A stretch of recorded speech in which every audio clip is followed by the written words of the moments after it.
Is this thing working? Are we live? It looks like we're live. What's happening, everybody? Hope you're having a very good whatever day you are watching this. So a bit of a short show, running a bit late, and but for good reason. Playing around with the F-150, been playing around with the Bonneville a little bit, which is really starting to grow on me a little bit more. It's up for the last couple of modifications that it's going to get before it goes to the dyno, and I can drag some numbers out of that thing. Now, as far as the F-150 going to the dyno, probably not, mainly because I got a draggy and I got some roads to play with. And guys, I got to tell you, I'm having way more fun with the F-150 than I ever thought that I would. It's just pretty interesting when you think about it because, well, not to try to tie the two together, but the F-150 and the Bonneville represent something that's just a lot of fun for me. And that's getting the most out of something that shouldn't give you anything to begin with. F-150 today or yesterday. Was it today or yesterday? God, it's been this whole few days is blended together for me. It was today. F-150 went a 1380 something at 101 and change, not almost 101, but 101 and change in muggy, funky conditions. I mean, gross conditions with 3/4 of a tank of E85, and it was E85. Wasn't all that great at E85, but E85 nonetheless. No weight reduction at all. So I'm having more fun with that than I did with Hellcat. And this is one of those areas where I'm also having more fun with my Bonneville than I did with my GSX-R 750, the CBR 1000, even the Z1. You know, it's one of those funny things where I just have so much fun with these things that really shouldn't be performing the way that they should, but here we are having a ball with them. And this is why I'm such a big fan and why I keep pushing guys with their 5.7 builds. I'm a big fan of that platform. Keeping in mind, I still have Buffy, and Buffy is my kind of a barometer, if you will, that, you know, you've got, if you guys, I see Marco's in here. If you guys have ever trained in any kind of a combat sport or any kind of one-on-one competitive situation type of a thing, it could be boxing, it could be anything, it doesn't matter what it is. You've always got this one guy in the gym that you'll never see the guy win a tournament, but the guy is practically unbeatable in the house, right? He's kind of like the train conductor in the Matrix, right? For some reason, this guy has got everybody's number that he ever works with regularly. And that's kind of like Buffy. Buffy is weird, man. That the tradesman Ram with what practically 200,000 miles on the clock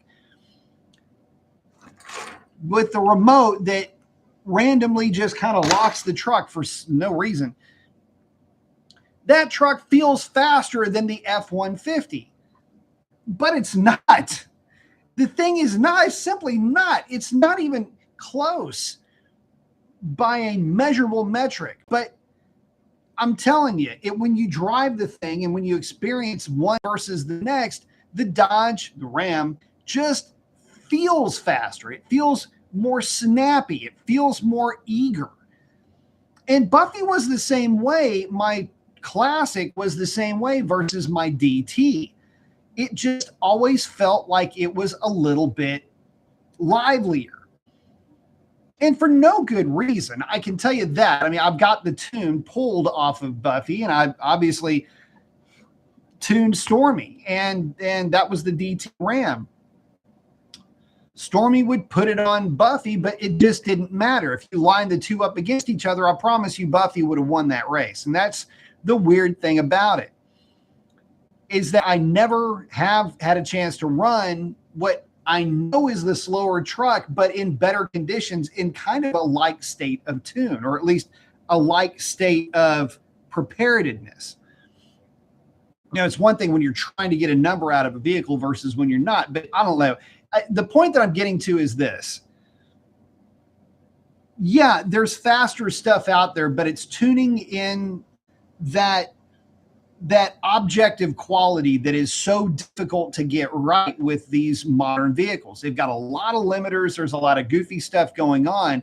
And the Ford has a lot more potential for making horsepower than the Dodge does. But where the Dodge wins every single time is off idle to about 4,000 RPM. And so it's interesting to have both trucks at my disposal to be able to play with a little bit. And that's kind of where the fun is for me right now. I guess that I've evolved or kind of moved into the next part of my life where outright power is just boring to me now. It's kind of weird to hear somebody say that, and I get it. And maybe it's just because I don't have a girl working that corner right now. But I think that the reason why I'm having so much fun with the slower stuff is that you can actually play with it. It's not a job the way that the Hellcat was, or the way that modified Hellcats can be or are, or the way that any of these higher end builds, say 800,000-900,000 horsepower plus builds. Those cars and trucks, the big issue that you wind up with is you are now building it to cover a number. And if it doesn't cover the number, then it's a disappointment. Whereas now with the stock stuff, it just does what it does, and I enjoy it. The other side to that, covering the number thing, is there's always an underlying fear of blowing something up. I'm not going to kid you guys. There are times when I've either had a customer's car, my car, I'm doing data logging, we're doing high load testing, and I am just waiting for something to start sending sparks and smoke out of everything that it can. It's one of those things where it's like, I know that this thing is safe. But just because it's safe now doesn't mean that it stays safe long term. Parts fatigue, things break, stuff blows up. And it doesn't happen today, the day that you're done with it, or later on. It's rare when failures happen then.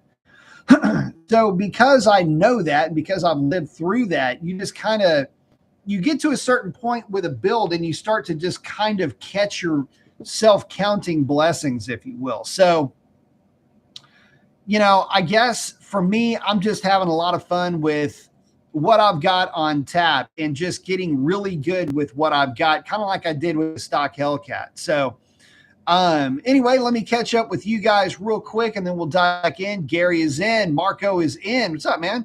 Ryan is in. Sovereign. Got the flex with the ball guy with the shades. I like it. Marco's having fun in the 6.4 cammed up regular cab 4x4. I like it. Gary Fuller is in. What's up, man? Captain Boo's in. How's it going? Going to take the old 6.1 manual out in this great DA and try to run a 12 on a Draggy. Very nice. One of my favorite cars to drive. Gary's checking in from Sacktown. I like it. What's the best way to clean the engine compartment and engine? Few schools of thought. It depends on what are we talking about when we're talking about cleaning? Is it a complete disaster flick underneath the hood, or are you just trying to knock the dust off of it? All the connectors underneath your hood are very water resistant, very weather resistant. So hitting it with a garden hose, not on like spray, like the laser beam version of it, but just on the mist thing, just, knocking down all the dust. That's the first way. Get in there and start drying everything off. And then hit the black plastics with Armor All. Remove everything that you can get to Also, that's another good way. There used to be, in other words, like plastics and covers and stuff like that. You might want to wash those separately. They get funk underneath them too. You know, little details there. If you've got electrical connections that are really exposed and out there, if you've got like a lid hanging off of your fuse box, I would definitely cover that stuff up. But if everything's intact and everything's good, hitting it with a little water is not going to hurt anything. Dry it off, and like I say, hit it with some Back to Black or something like that. And that usually makes it look pretty good. It's not a bad idea to do that a couple of times a year anyway. It gives you an idea to look at belts and noses and things like that you may need to replace. Ryan saying sometimes just realistic fun and usable. Yeah. Usable fun everywhere instead of just on track. So that's kind of the big part of it for me, guys, is that it's the usability. And this is something that I wanted to talk a little bit about. And the reason why I'm having so much more fun with this truck, and the fact of the matter is I can get out there, use every ounce of the power that I bought, have a ball with the thing, enjoy it, and not feel like I'm at risk of blowing something up. It's power that I can easily use. I'm not having to get the thing for load testing to 150 plus miles per hour. Which means, yeah, the risk levels are so much lower. And truth be told, once you've done the blast the thing to 150, 170 miles per hour, too many times to even count, you're not really looking forward to it, because it's just doing that again. There's nothing special when you're data logging something that really does have to be able to survive at speeds that are significantly higher than, say, 150 or 160, where loads really do start to come into play. Wind resistance is a big one, rolling resistance, the internal resistance of just like what's going on inside the differential, inside the transmission. There's a lot of loads that start to really amplify. Once you start getting up around 175, really 180 miles per hour, there is a ton more load on the car. So, you know, for the guys that would want to try to build we're going to try to cover 200 miles an hour. Okay. Well, I got news for you. Wind resistance becomes the biggest thing that you're more concerned with over anything. Power becomes a secondary thing. And really you end up, the slicker you make the car, the less load that there is on the engine. So anyway, it makes it safer. Anyway, there's a lot of stuff that goes into it. And anyway, I start thinking about that, and I'm going, man, this is just more fun to have something to play with.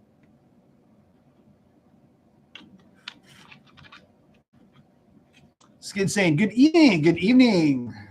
Shane is in. What is happening? Gary saying, knock the dust off. Absolutely. Shane saying, I have a cylinder 3 misfire 14 Challenger 5.7. Change the plugs. Still running bad. Waiting for the plugs to come in to change those.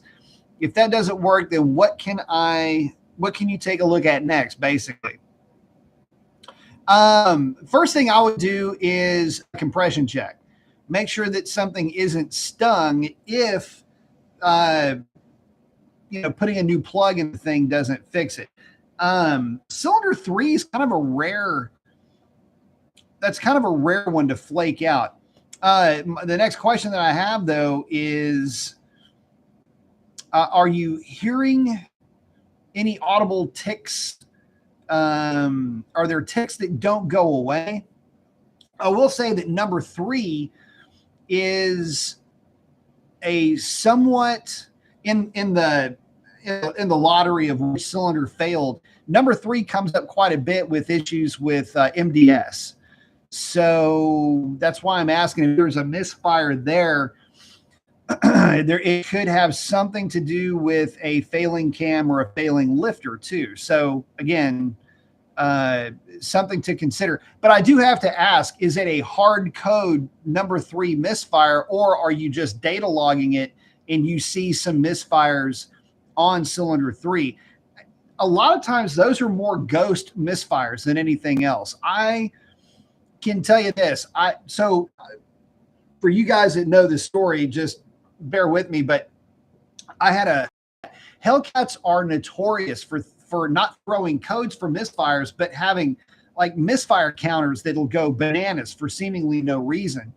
And I had a car on the dyno. I didn't really realize this. In fact, I was putting together a nitrous tune. Alex was out of town doing something, and I was putting a nitrous tune together for one of the Hellcats, and I get the thing on the dyno, center it, which is to say you're just getting the car lined up on the dyno and rolling, getting the car rolling, and it'll kind of self-center back there.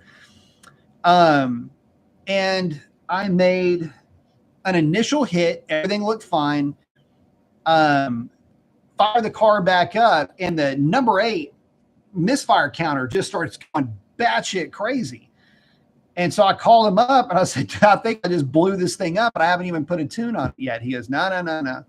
That's a common thing for those cars. And I've asked guys, why do they do that? Nobody can answer the question. So it depends on what it is that you're seeing. If you're getting an actual hard code, listen for signs of a bad lifter or a cam or a combination of the two that's flaking out. That's just a tick that doesn't go away a few seconds after you fire the vehicle up. If it does that, that's probably what it is. The failing lifter, failing cam, or combination of, well, it'd be the combination of the two really at that point. It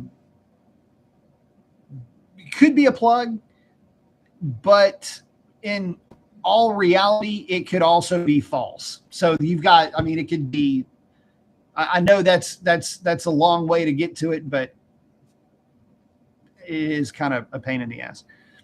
Stuart, thank you very much. Do you need to change your diff fluid, and is it something you can do yourself? Super easy to do. On the diffs, are you asking about a truck or a car? On the cars, there's a fill hole and a drain hole. I think the trucks may have that too.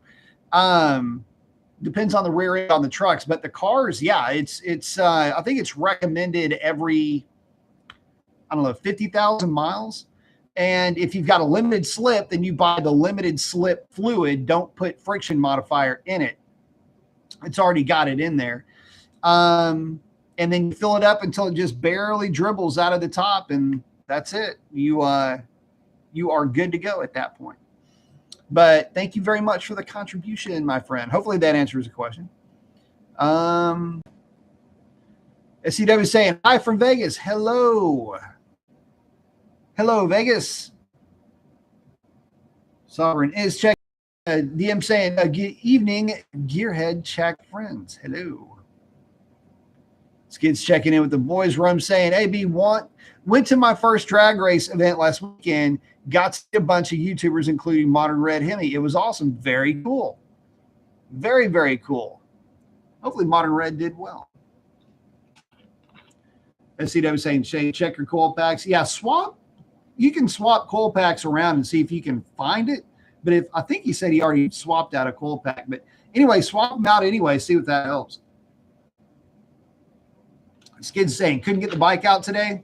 I got the Bonneville out for a hot minute. I've got to put a new lower radiator hose on it and new clamps. The constant tension clamps just turn to mush after a while on those bikes. They lose tension. So I've got a worm clamp on there and it seems to be holding strong.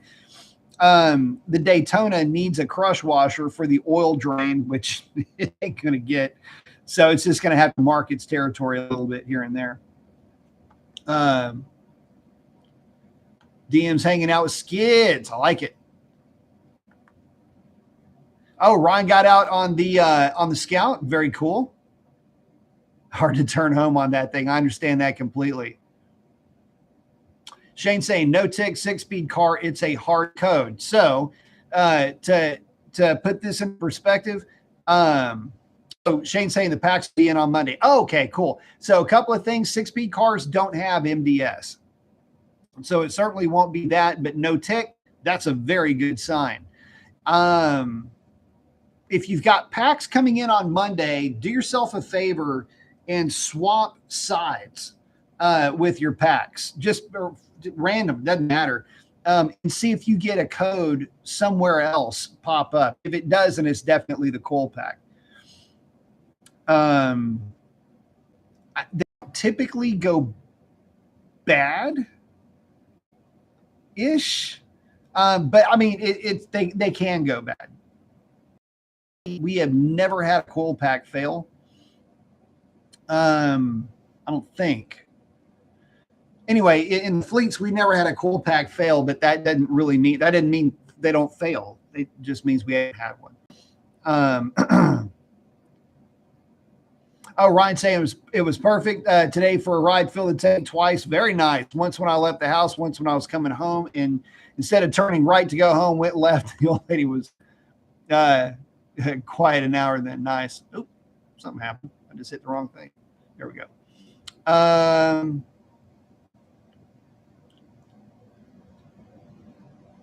Skid wanted to get to a Suzuki and a Harley Davidson demo. Yeah, that's a bummer. I'm right down the street from a Harley dealership too. You'd think I'd be more into that. Wants to check out the Gixxerator, the GSX-8R. There's a lot of people that are talking about that bike in a pretty decent light. So yeah, I would love to get my hands on one of those bikes for a hot minute.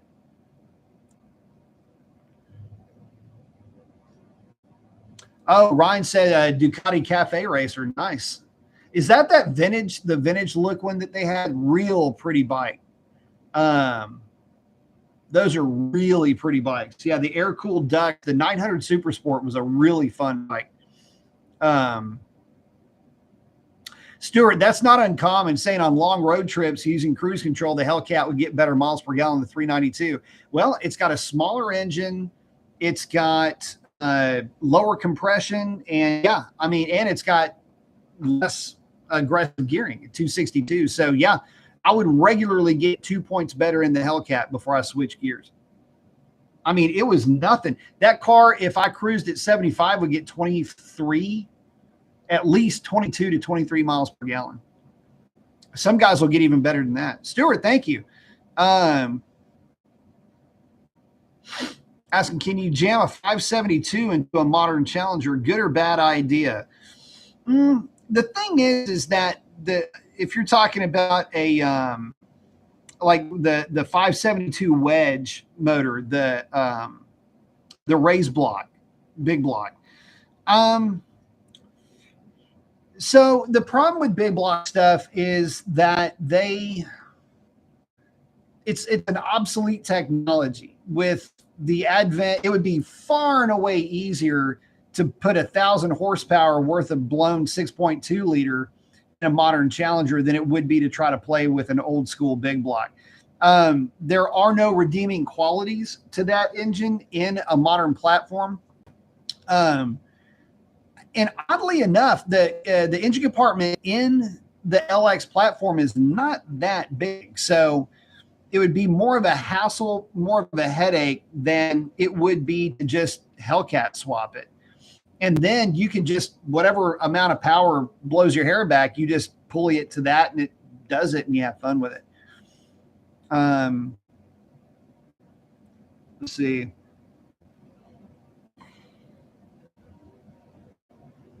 Oh, Skid's hanging out with DN. Very cool. Saying I got the Hellcat out today. I'm trying to keep it stocked, but today I really noticed it hunting for its happy spot. The 262 are working for me. Other than that, beautiful day. I will say this. If you ever go from a 262 to a 309 gear, you will have to get a pedal commander because there's no load. Or I would rephrase that. There's significantly less load with a 309 gear versus a 262 gear, and you lose some boost response with it. It'll actually feel softer with a 309 than it does with a 262. Strange as that may sound.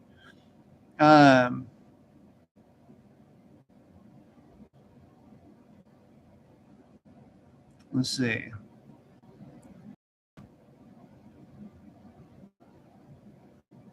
Here we go. Skids, like the Jixerator. Yeah, I don't. That's the first time I saw Jixerator. To me, it sounds like a kitchen appliance. But they're apparently pretty decent bikes. They're a decent bike in the way that it is now the new universal Japanese motorcycle, being the parallel twin. I tell you what, the bike that I'm looking forward to, the bike that I'm a little bit excited about, is going to be the R9. I know it's going to have the CP3 890 in it, which is it's a 3-cylinder. But what I'm hoping for is that bike is somewhere around 130, 140 horsepower. If it's not, it's a little bit of a letdown for me anyway. DM hanging out with Skids. Very cool. Dr. Horsepower, upgrading to shorter gears versus the Hellcat 262 make a noticeable quarter-mile time. Yeah, it does. So what moving to a 309 did for my car is that I was able to carry top gear better, and the car launched easier. Now, with that being said, it all kind of depends. There's two different schools of thought, and you had Jim Mopar of Canada with a 262 gear car and my car with a 309. Unfortunately, we were never able to put those two cars side by side. This is the guy that I traded the record with for the better part of like 3 years. There's one less shift with a 262, and it makes the car's launch a little bit easier. And so you don't run into the same type of issues where the car is as sensitive to track prep, for example. So there is a case for running the 262, which is the stock gear. I like the 309 because I could leave harder and I would carry mile an hour out the back door better because I could carry the gear for longer. So there's that. It all depends on what you're up to with the car. I will say this though, 309 gear, yes, good idea, provided that you've got a pedal commander to go along with it if you're not going to tune the thing. And the reason for that is that, again, you lose boost response because you lose the load with the 262. And because of that, as weird as it might sound, the car will feel softer with the 309. So if you want to make the switch and don't want to put a tune on it, get a pedal commander, pedal box, whatever, make it a little aggressive, and you'll have a fun little combination. I will say, though, there were times where I missed my 262 gear, and a lot of that had to do with just it almost felt like the 262 had better drivability. Plus, not that you were worried about load, but it would load the hell out of that thing on launch. Skid saying, I'm so ready for my F-150 regular cab short bed. Supercharge it, go hurt some feelings for sure. DM saying, thanks. I do have a sprint booster. Very cool. Doctor said, I got you with the 262. It's kind of weird. I will say this, between myself and Jim, now keep in mind, Jim was running in Canada. I'm running in Southeast Texas. And that's what sucks, is that there was never a way for us to ever meet in the middle. But realistically, what did it make stock for stock? It was about 1.5 is what I noticed, with about an extra 1.5 miles on the top end. It did make a difference in mile an hour on the back way, in a good way.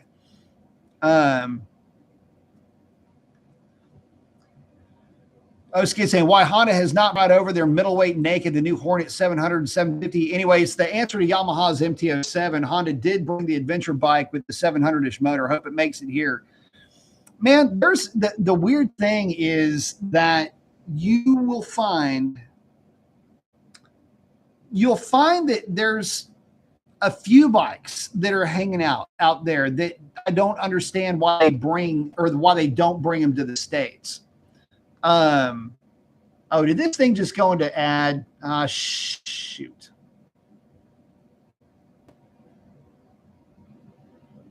Some of you guys might be getting an ad right now and some aren't. So this drives me nuts. Anyway, just skip it if it's kicked on. So you're saying never had a motorcycle, a bit nervous about getting one, thinking about a trike instead. Nothing wrong with that. As long as you're out there, it doesn't matter what you're on. I am not. I'm kind of weird when it comes to motorcycles because I've never met a motorcycle I didn't like.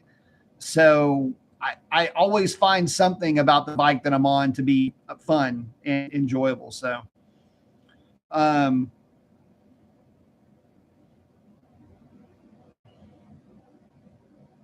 those kids, not the trans fat. What was the Africa Twin? Awesome bike. Stuart saying, I've heard some folks launching a Hellcat in second gear. How is that done? That is because they are launching it in second gear because they're on like a drag radial or a street tire. And you just put it in manual and pull back into second gear, and then you mount the throttle and then palm the shifter back over. As soon as you launch it, pop the shifter over and put it back into automatic, or you can just fan gears if you want to, but that's why they would launch it in second. Skid's hanging out with Stu. Yeah, go get a dirt bike or a small 300-400 ish bike. Yeah, it's all about, clutch control, the friction zone, and all that. It is what it is. You just have to do it. You can look online and try to learn and everything else. Just go get you some ratty motorcycle that barely runs, that the tires barely keep air pressure in, and just practice in a parking lot with that thing.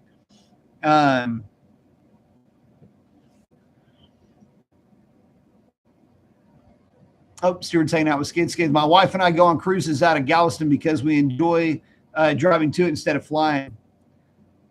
I'm out your way probably 1 to 2 times a year. Very cool. Yeah, there's a big old dock in on the island where all the big cruise ships go. It's pretty sweet.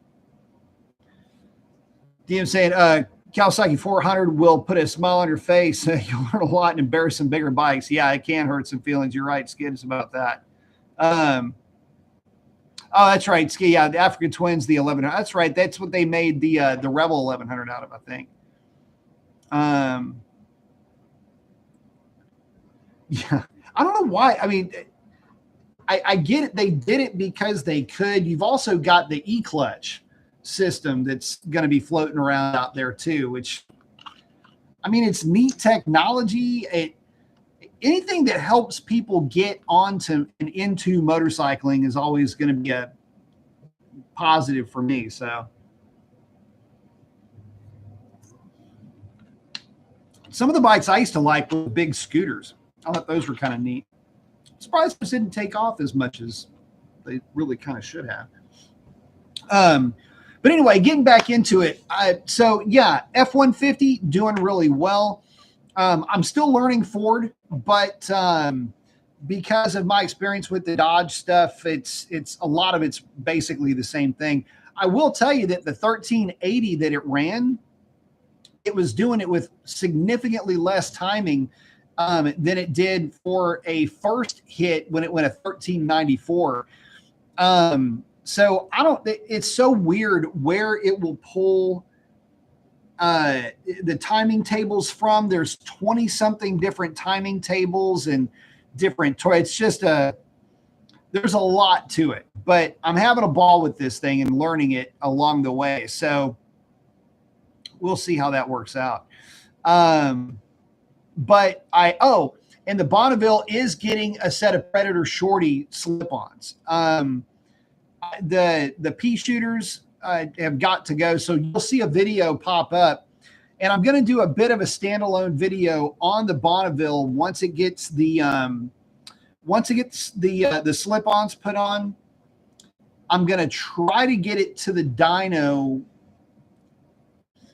I don't know. I need to validate air fuel ratio. That's it. What it puts to the rear wheel is completely irrelevant. 80, maybe 82. Who knows? But I just need to validate air fuel with that bike, and that's going to be a wrap for that thing. And it's fun. That bike has been such a fun bike, and of all the bikes that I've got now, I can't see myself getting rid of any of them. But I always gravitate towards the Bonneville for some reason. I could have. I could have an S1000R and I would still gravitate towards the Bonneville. I love the horsepower thing, and big power bikes have their place. And really, once you get smooth with motorcycles, big horsepower is actually easier to ride. You'd be surprised, but it's kind of like if you're learning how to fly a helicopter. They start you out in an R22, which is the hardest thing to fly. Like, you would be better off, like, seriously, in any other platform for kilo. But if you can fly an R22, you can literally fly anything. And it's kind of like that with motorcycles. If you can master something that's sketchy, skittish, then everything else is smooth and flowy just because it's not skittish. It's very analogous to that. So anyway, just as an aside, love the really fast stuff, but I'm having fun making something that isn't fast, kind of fast. Plus, you got to remember, 60 years ago, that type of bike was the super bike of its era. So you get that riding experience along the way. But yeah, I did drag the T-Bird out the other day, and I was dragging heel with that, and that was a lot of fun. In fact, I was dragging heel with it, and I was wearing my slip-on, like these van-looking shoes that I was wearing. And I was thinking to myself, I'm going to lose a shoe if I keep doing this. But that's the fun with these types of bikes. And I know for a fact that if I start dragging heel on the T-Bird, I'm about a quarter of an inch away, maybe a little bit less. Well, probably right at a quarter of an inch away from grinding the pegs. So anyway, getting back to you guys. Stuart, well, I see all that CUDA talk has died down from a year ago. I remember when everybody was expecting it. Yeah. Skids is saying if they brought back the CUDA nameplate at this stage, Dodge would fumble it. Yeah, the Daytona, the Stealth, the six-pack. Yeah, at least the six-pack, you can kind of see why they're doing it with the six-cylinder, but the Stealth, not a good look for that nameplate. That's not where that nameplate should have landed. Yeah, I'll put you like this.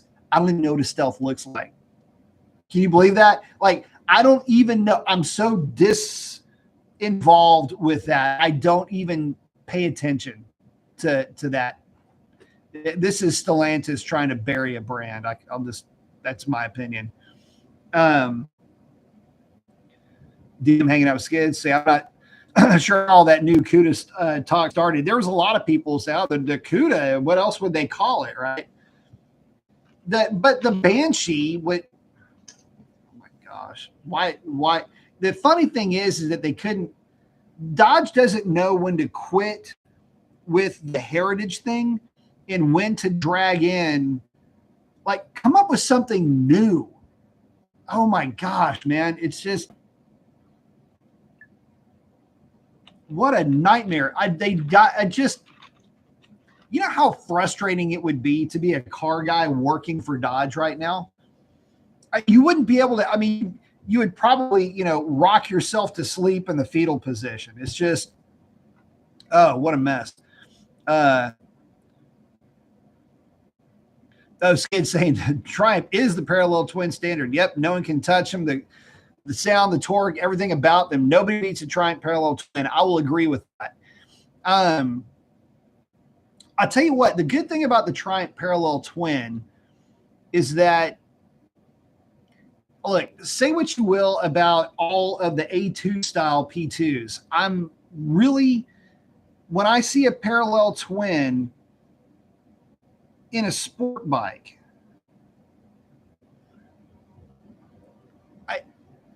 the math doesn't add up. The Gixxerator is about as close as you can get. So let me just put it to you this way. When I saw the R7 and now the R8, for the first time I saw those bikes, I thought, man, what an awesome B-level bike that is. And what that means is if you're into doing track days, you're split up into certain groups. You'll have, well, B or C. You'll have Pro or A, advanced in some cases. So you'll have Pro, Pro, A, B, and C, or it could be A, B, C, novice. Novice, there's no passing, and novice is very structured, and you're just trying to get people to understand that you're on a racetrack. First timers, returning riders, sometimes advanced guys like going out with the novice class just because they bump into each other. They'll lose themselves. They target fixate. They wind up anyway. You go out there just to help them fish their bike anyway. But a B-level rider is an accomplished street rider that just wants to brush up on their skills for the track. And a solid B-level rider can get, like we're talking about, people making folks look like a fool on 400. A solid B-level rider that's been using an R7 and R8, even an MT-09, if you've really spent a lot of time with the Z1, you could maybe fall into that category, but that means it probably, but not R6, okay? Not full-on sport bike. The new Daytona 660, 660 Tuono, CBR 600, or rather CBR 650. Those types of bikes, you can make a fool out of folks on bikes like that, especially if you're a strong B-level rider.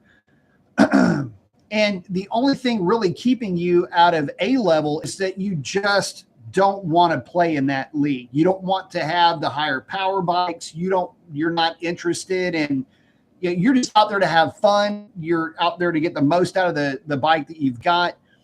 And it's a lot less expensive. They're easier on tires. And I thought, man, what perfect B-level bike that would be. But we'll see. It's got a lot to look up to, though, and there's some bikes that are going to be tough, but I think it'd be a lot of fun. If you just wanted to go with your nephew or your niece or your kid or whatever to the track, that would be a fun bike to just turn them loose on after they've done a few novice laps. Send them out with a C group on something like that and just let them learn to enjoy bike. That's it. Let's see. It's so stealthy. It's so stealthy I can't even see it. Stuart, right? Like, how do they even know the Dodge brothers would approve? They would not believe that. Kids happy applying it forward. Dean saying Dodge went the way of Harley Davidson marketing. Now they'll have to live off of old names, coffee mugs, and T-shirts. Here's the problem. Dodge, and this is tough for me to say, man. Dodge is hemorrhaging fan base right now. They just are. People are not gravitating towards the brand the way that they used to. And for a lot of good reasons, man. But people are just seeing right through it. Dodge is not keeping their buying public engaged. And it's not a good look, man. It's just Dodge is going out of their way to, again, it looks like it's,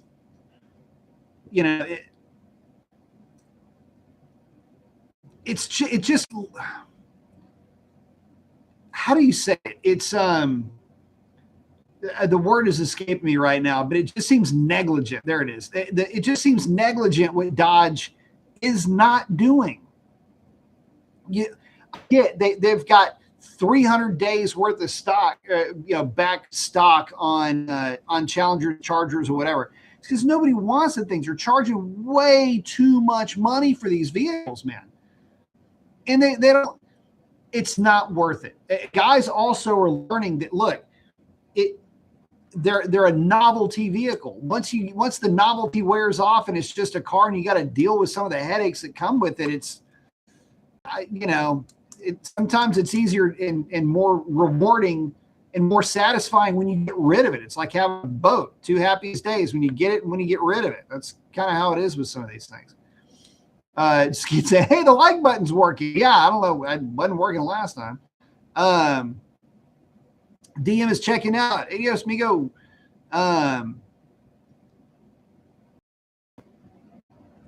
It's saying difference between Harley Davidson and Dodge is Harley Davidson still builds the bikes that makes them Harley Davidson. Well, that's the thing. Dodge doesn't. That's a good point. Stuart's liking the new Indians. New Indians are nice. All the new bikes are nice, man. I don't have beef with any of the new bikes that are coming down the pike. Although I'm pissed that Harley didn't make the Bronx, man. What the flip with that? I'll tell you, all nonsense aside, that would have been the bike to get me back onto a Harley, but I would want to see it with that Revolution engine, not the 975, but the bigger engine. Conscious saying Chrysler needs to be owned by an American entity again. We need to get the brand of Chrysler back. Stellantis is going to kill Dodge. That's what it looks like.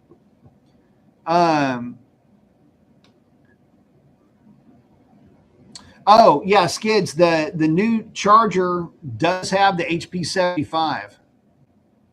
And it's not bad, but it's untested. Let me give you guys, and I got to check out here after I get this, but here's the problem. The HP 75 is not really, it hasn't really been tested because nobody is looking to hot rod DT Ram trucks. It's lighter than the Classic. It's got a more aggressive transmission and all of that, but I can't even answer that. It is more durable. I know that it is a more stout transmission, but by how much, I'm not sure. And look, guys, time will tell. I don't, but unfortunately, I might not be a part of that. So just because of the cost of it, quite frankly. Skid saying, me and you about the Bronx, but there are folks turning to the ADV Pan America. Yep. Into roadsters and supermotos with smaller wheels, and they are stupid fast. I bet you. I bet it. Harley Davidson did get that styling right. I don't understand. They could have built that little roadster with the Bronx and actually have a really neat bike, which would have made perfectly good sense in one respect, because you would be able to position that right up against the Bonnevilles, the Bonneville, well, all of them. The Thruxton would be the one that I'm thinking about right now. All of the Bonneville variants. And it would have been cool, and it would have brought back a little bit of the hot rod rivalry between Triumph and Harley, because you got to remember, at one point in time, it was just Triumph and Harley. And it was, which hot rod do you like more? The parallel twin or the V twin? Yeah, I agree with that. Yeah, the chick that got fired. But anyway, guys, I got to wrap it up. But thank you guys for hanging out with me. Would not do this without you. And we'll catch y'all on the next one. And that's right, guys. Adios.